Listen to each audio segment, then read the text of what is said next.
What do you get when you combine a step sequencer, an arpeggiator, 4 memory pads, 2 trigger pads, and oh yeah, a very responsive press-sensitive keyboard? Oh, no, not that freak of a module. It's the Pittsburgh Modular's KB-1. The KB-1 is more than meets the eye. Coming in at a very functional 42 HP, the module isn't large at all, maybe 5 of my favorite candy bars wide, but with more features than I expected. I've told this story a million times before, but I was introduced to the KB-1 at NAMM 2016. It was paired with the SV1 in a deliciously compact case. I was extremely interested in the KB-1. It looked like it would work perfectly with the SV1. Dual volts per octave outputs paired with twin pressure outputs, perfect for the 2 oscillators on the SV1.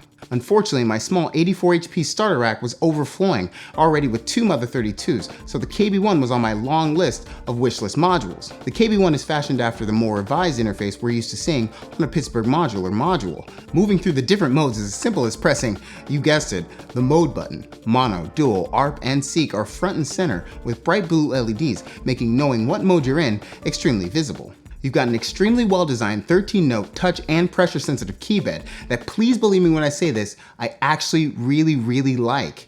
With a range of 7 octaves, performance on the KB-1 really made me enjoy improving because I knew I wasn't limited by a subpar interface.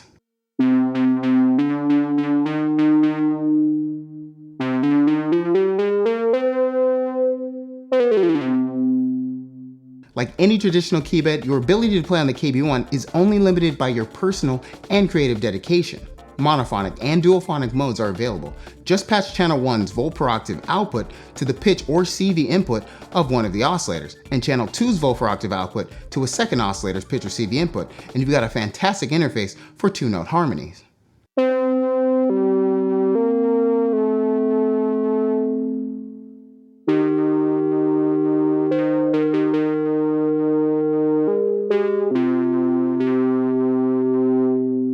Quick note, like a traditional synth keybed, you can also select between 6 keyboard responses, as seen here.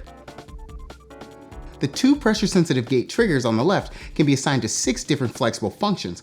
I primarily use them as pitch benders by default, but they provide quite a variety of assignable roles to suit your performance style.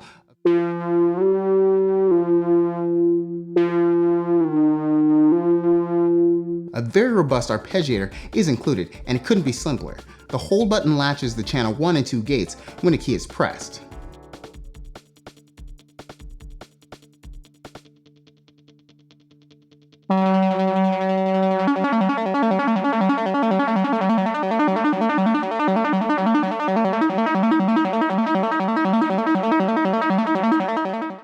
My favorite part of the KB-1 is the step sequencer, which can be clocked internally or externally. You can program up to 64 steps per sequence, which is generous when many sequencers like the Mother 32 limit you to only half of this total. It's super simple. Rec puts you in recording mode and runs starts and stops a sequence. You can also store up to 4 sequences in the memory.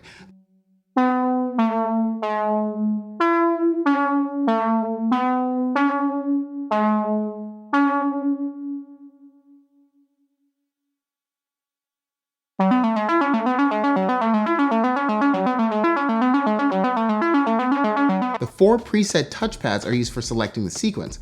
Pressing and holding the edit button and touching one of the touchpads creates a whole new sequence.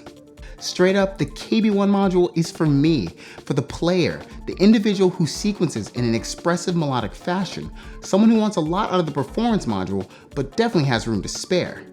I've used the KB-1 every single time I power up my setup. It has brought me so much joy to have an integrated keybed like this. I actually practice with this module, scale, slurs, bends, all in the pursuit of being able to play faster and more accurately. It just brings that out of you. The Pittsburgh Modular's KB-1 inspired me to rearrange my Eurorack, allowing me to put the control back into my setup. There's a lot to be said for a piece of gear that just fits your style. For those of us who really like to play and value a hands-on performance, these keys will truly open the doors to your creativity. Remember to like, subscribe, and notifications. Follow me on Instagram and Twitter. Thanks again for watching, guys, and I'll see you in the next one.